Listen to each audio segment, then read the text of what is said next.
Good morning সকলকে। কেমন আছে সকলে? আশা করি খুব ভালো আছে, আর আমিও খুব ভালো আছি। তো আজ হচ্ছে বৃহস্পতিবার, আর আজকে ঘড়িতে বাজে সকাল 5:30। তো আমি এখন রান্না বসিয়ে দিয়েছি। তার কারণ হচ্ছে কাল ছেলে ভ্যাকসিন নিয়েছিল, তার জন্য ও ভোর রাতে উঠে পড়েছে, আর যেহেতু ব্যথা করছে তাই।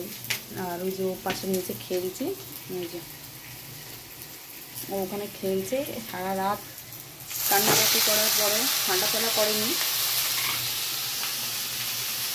তো এখন একটু খেলছে। আমি এখানে পুজুলি ভাজা করছি।